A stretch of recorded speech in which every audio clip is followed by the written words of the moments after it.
우리 하나님 말씀 보겠습니다. 신약성경 마태복음 25장 13절 말씀, 신약성경 43쪽에 있습니다. 마태복음 25장 13절 말씀.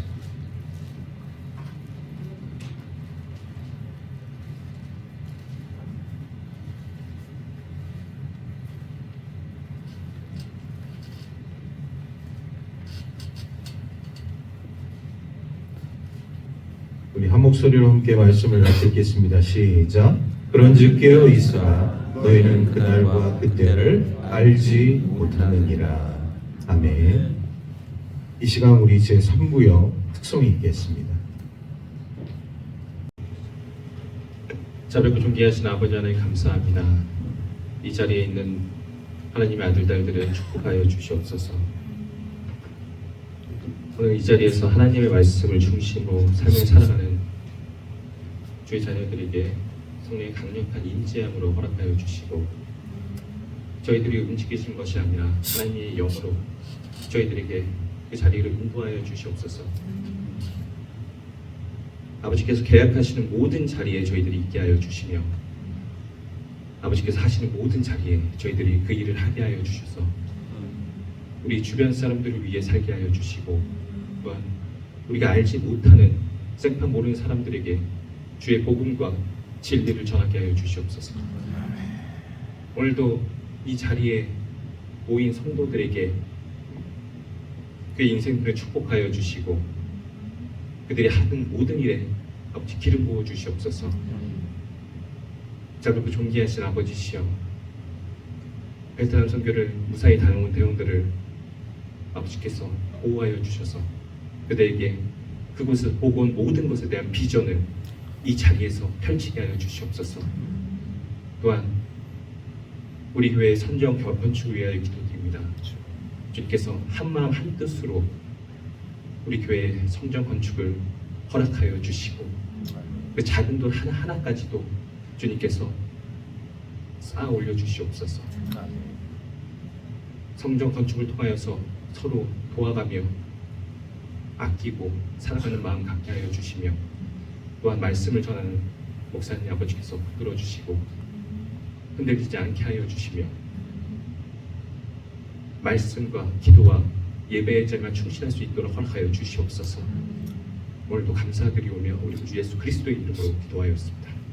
아멘. 혼인잔치에 대한 말씀의 비유인데, 오늘 이 혼인잔치에 이 들러리가 등장하는 모습을 우리가 보게 되어져요. 우리가 1절에서부터 쭉 읽어 내려오지는 않았지만, 이 혼인잔치에 있어서 물론 신랑, 신부가 주인공이지만 들러리의 역할이 오늘 이 말씀에 이제 또 이 포커스가 되어진다는 것을 우리가 보게 되어집니다. 왜 이 들러리가 상당히 중요합니다. 일반 우리가 결혼을 하게 되어질 때 뭐 들러리의 어떤 그 중요성을 우리는 그렇게 많이 생각하지 않고 있지만, 오늘 이 성경은 우리가 생각하지 못한 이 들러리들, 우리 신랑 되신 예수님이 오실 때 우리 이 들러리들의 그 역할이 굉장히 그 중요하다는 것을 우리에게 가르쳐주고 있습니다.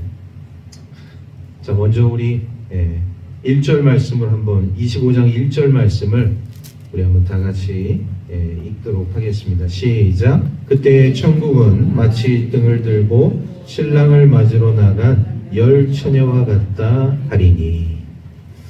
그래요. 이 천국 비유를 우리 주님께서 하시면서 이 신랑을 이제 맞이하러 나간 그 열 처녀에 대해서 말씀을 하고 있는 거예요. 우리가 잘 알고 있는 것처럼 정말 지혜로운 그 다섯 처녀는 등불과 기름을 잘 준비했고, 또 미련한 다섯 처녀는 등불만 준비하고 기름을 준비했을까요? 하지 못했을까요? 이것이 오늘의 문제입니다. 제가 퀴즈를 여러분들에게 드리는 거예요. 기름을 준비를 했을까요? 하지 못했을까요? 못했어요? 확실합니까? 우리가 성경을 그래서 잘 읽어야 돼요. 미련한 다섯 처녀 등과 기름을 준비를 하는 과정 속에서 등은 준비했죠. 그런데 기름을 준비를 하긴 했어요. 전혀 못한 게 아니에요.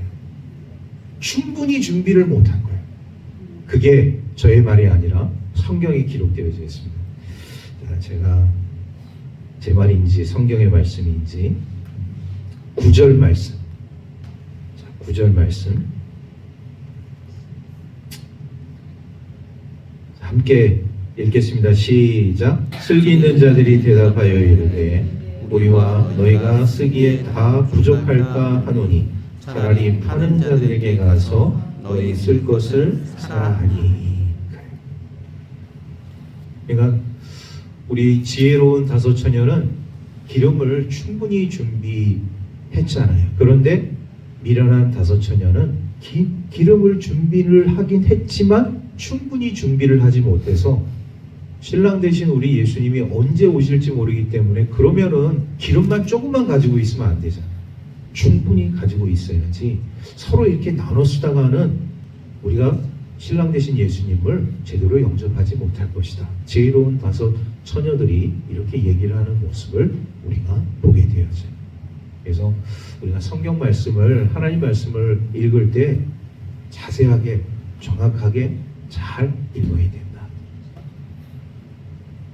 자, 그런데 자, 이렇게 이제 10명의 처녀들이 5명은 잘 준비하고 5명은 잘 준비를 하지 못한 가운데 또 한 명 우리가 이 주목해야 할 사람이 있어요.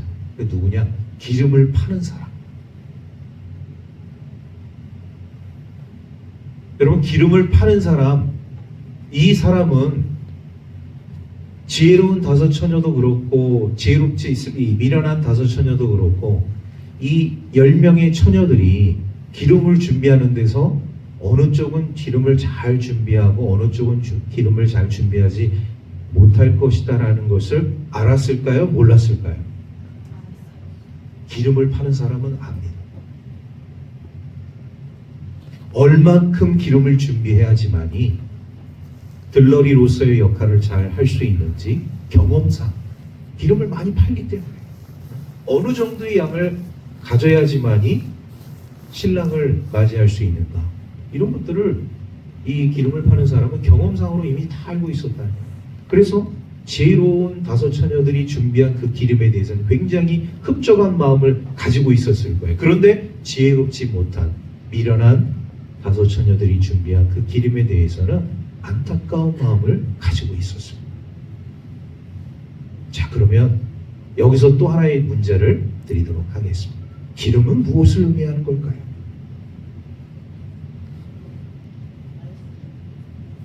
우리 신앙적으로 기름은 무엇을 의미하는 걸까요?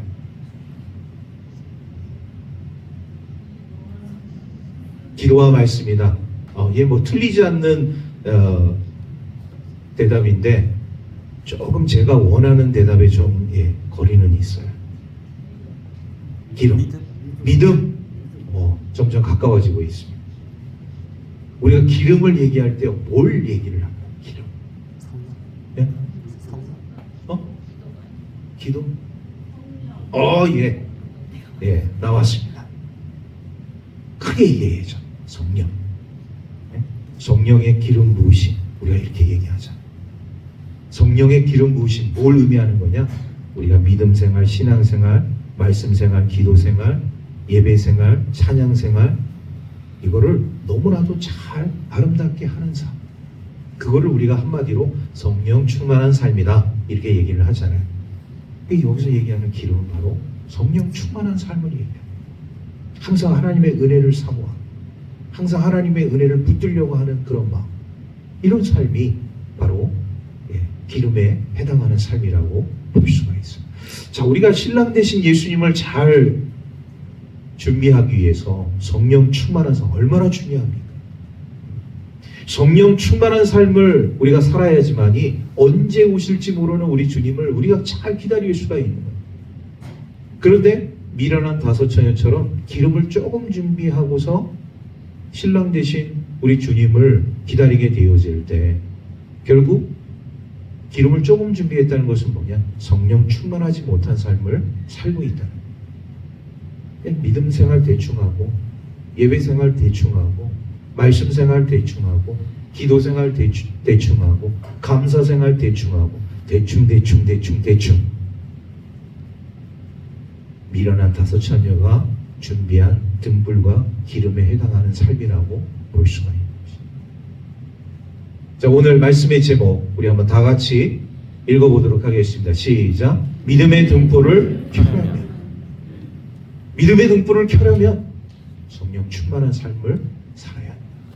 성령의 기름을 우리가 충분히 가지고 있어야 언제 우리 주님이 오셔도 주님을 빨리 맞이하러 영접하러 가야겠다. 여기에 소위 말해서 아무 꺼리낌이 없는 거예요. 그런데 등불과 기름을 제대로 준비하지 못하면 우리 주님이 딱 언젠가 오실 때 우리는 제대로 준비를 할 수 없다. 이것을 우리가 항상 기억해야 합니다.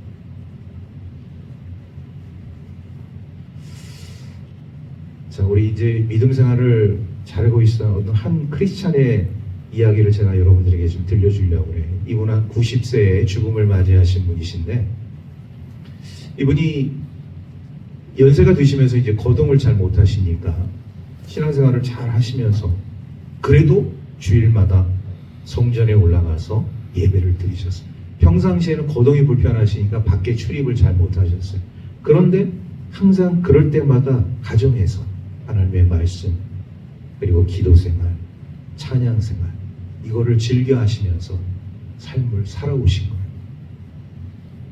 그러다가 이제 90세 죽음을 이제 맞이하게 되어 주셨는데, 그것도 그 전날 밤에 똑같은 패턴으로 하나님의 말씀을 읽고 기도를 하고 찬양을 하고, 그리고 이제 저녁을 맛있게 드시고 주무신 거예요.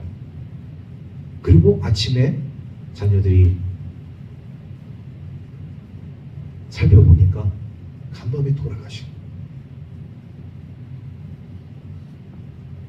여러분, 우리가 신앙생활 하면서 많은 그런 어떤 죽음들을 우리가 보게 되어지는데, 우리가 이제 그런 소망을 가지고 있잖아요. 우리가 살아서 우리 주님을 보는 건 영광입니다. 그런데 살아서 우리 주님의 오심을 보지 못할 수도 있어요. 그러면 우리에게 있어서 이런 어떤 삶 속에서 인생의 마지막을 맞이하게 되어질 때 가장 우리 그리스도인으로서 아름답고 행복한 죽음, 정말 우리 주님을 꿈속에서라도 우리가 만나고, 그리고 죽어서 우리가 천국에서 우리 주님을 만나게 되어질 때 우리들의 삶을 가만히 살펴보게 되어지면, 여러분, 이 90세의 일기로 생을 마감한 이 크리스찬의 그 삶의 모습이 우리에게 굉장히 교훈을 주고 있는 모습을 우리가 보게 되어집니다. 편안한 최후를 맞이하자. 그리고 어떤 고통과 아픔과 괴로움 속에서 헤매이다가 삶을 마감한 것이 아니라 정말 그 누구도 알 수 없는 편안한 최후를 이 한 크리스찬이 말이죠, 90세의 일기로 생을 마감하게 됩니다. 아마도 그런 삶을 사셨던 우리 그분의 그 삶을 우리가 가만히 살펴보게 되어지면 평상시에 우리 하나님과 함께하는 말씀을 통해서, 기도 생활을 통해서, 찬양 생활을 통해서 항상 우리 주님과 동행하는 삶을 살았던 그분의 우리 신앙을 우리가 살펴보게 되어지면 그런 우리 크리스찬들은 반드시 천국에 갈 수밖에 없다는 것을 우리가 깨닫습니다. 그러니까 여러분, 우리도 마찬가지예요. 이 한 크리스찬의 삶 속에 어떻게 그런 삶이 계속적으로 이루어질 수 있었느냐? 성령 충만한 삶이 그의 삶 가운데 있었다는 것이죠. 성령의 기름 부으심이 그 크리스찬의 삶 가운데 있었다는 것이죠. 그러니까 항상 자신의 삶 가운데서 하나님의 말씀을, 기도 생활을, 예배 생활을 게을리하지 아니하고 항상 우리 주님과 동행하는 삶을 살 수 있었던 것을 우리가 볼 수가 있습니다.